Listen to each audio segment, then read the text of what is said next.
प्रत्येक झाडाची एक वेगळीच कहाणी असते. हे पपईचं झाड आहे ना माझ्याकडे, बीपासून तयार झालेले आहे मोठी-मोठी आणि याला भरपूर पपई लागले आहे.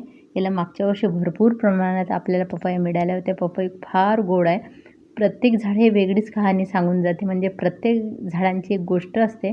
जेव्हा बी खाऊन टाकले ना, तेव्हा ते रोप निघालेलं होतं. आणि इथे बघा, इथे पण मस्त आपले हे झाडं दिसतात ना, हे मी ब्लिंकिट करून बी बोलवलं होतं आणि त्याच्यात सगळे रंग इतके वेगळे निघाले ना, खूप सुंदर सुंदर रंग. खरं तर हे कॅमेरामध्ये जे रंग येत नाही ना, ते त्याच्याहीपेक्षा सुंदर रंग आहेत ते.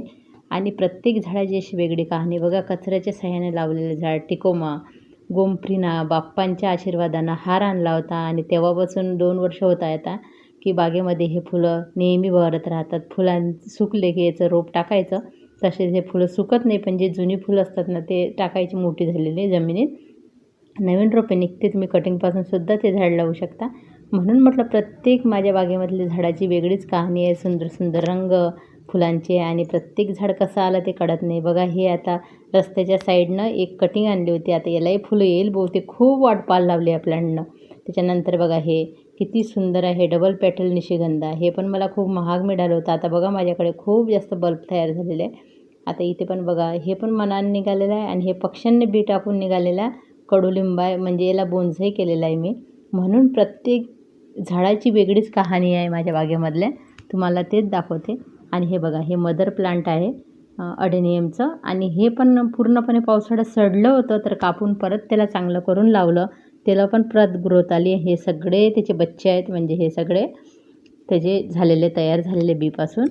ह्या गावरानी जास्वंदाची कहाणी अशी आहे की ही किड्यांनी पूर्ण खराब केलं होतं. म्हणजे मिलीबगनं इथून कट केलं, फेकून देणार होती, पण तेवढ्यात मी हे झाड माझ्याकडे परत टोपल्यात बोन्साई करायचा विचार झाला म्हणून राहू दिलं. म्हणजे याच्यातच मोठं करायचं बा म्हणून. त्याचं बघा, प्रत्येक झाडाची वेगळीच कहाणी असते आणि ते सांगण्यामध्ये आणि बघण्यामध्ये वेगळाच आनंद असतो. आणि बाग तर खूप छान बहरलेलीच आहे. आणि वडाचं झाडसुद्धा हे लावलेलं नाही, आपल्या मनानं आलेलं आहे. बरेच झाडं तुम्ही जेव्हा बागकाम करायला सुरुवात करतात ना, हळूहळू आपल्याकडे कुठून येतात हे कळत नाही. कारण पक्षी पण बागेमध्ये येत असतात आणि ते पण बी इकडची तिकडे आणून फळं खात असतात आणि ते बी आपल्या बागेमध्ये टाकत असतात. किंवा आपण कचऱ्याचा उपयोग करतो, त्याच्यामधून सुद्धा आपल्याला मिळत असतात. हा मागच्या वर्षी आणलेला जास्वंद तुम्ही आता बघितलेला आहे, तो मिशोवरून आणला होता. तो होता जांभळा रंग म्हणून आणला, पण तो निघाला वेगळाच. असं सुद्धा होते. ती पण एक वेगळीच कहाणी असते. आणि इथे बघा, हे गुलमेंदी, हे सुद्धा माहेरून बी आलेलं होतं माझ्याकडे. मला ती बी खूप दिवसाचं पाहिजे होतं आणि कसं आलं मला कळलं नाही.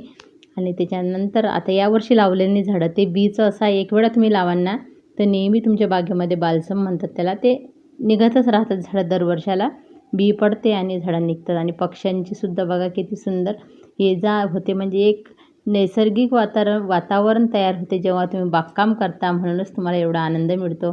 तिथं पक्षी येतात, तिथं फुलपाखरं येतात, तिथे वेगवेगळ्या प्रकारचे पॉलिनेटर येतात, त्यांच्यासोबत ओळख होते.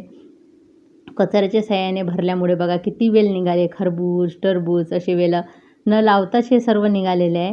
कारण आपण कचऱ्याचा उपयोग करतो. आणि मी काय करते, कोणतेही फळं खाल्ले की बी मातीमध्ये टाकते. त्याच्यामुळे सुद्धा मला असा फायदा होतो. आणि दररोजची माझी मेहनत, त्याच्यामुळे हे सर्व दिसते. नाहीतर बी तर कुठेही निघते, पण झाडं मोठे होतात का नाही होत, पण त्याच्यासोबत आपली मेहनतसुद्धा महत्त्वाची असते. अशा पद्धतीने बघा, आपली बाग खूप सुंदर अशी दिसत आहे आता पावसाळ्याची. तर इथून जायची इच्छाच होत नाही आहे. नवीन नवीन रोपे लावणं सुरू असते, नवीन नवीन झाडं वाढवणं सुरू असते. कटिंगपासून सुद्धा भरपूर रोपे तयार होतात. हा गावरानी गुलाबसुद्धा पिंक कलरचा, हा मी रस्त्याच्या साईडने छोटी कटिंग आणली होती मागच्या वर्षी. आता छान झाला हा गुलाब बघा. अशा पद्धतीने प्रत्येक झाडाची एक वेगळी कहाणी आहे. वॉटर लिलीचं एक रोप आणलं होतं, तेव्हापासून एवढा छंद वाढला माझा याचा. नवीन नवीन कलेक्शन वाढत गेली आणि शेलिंगसुद्धा तेवढंच आता सुरू व्हायला लागलं.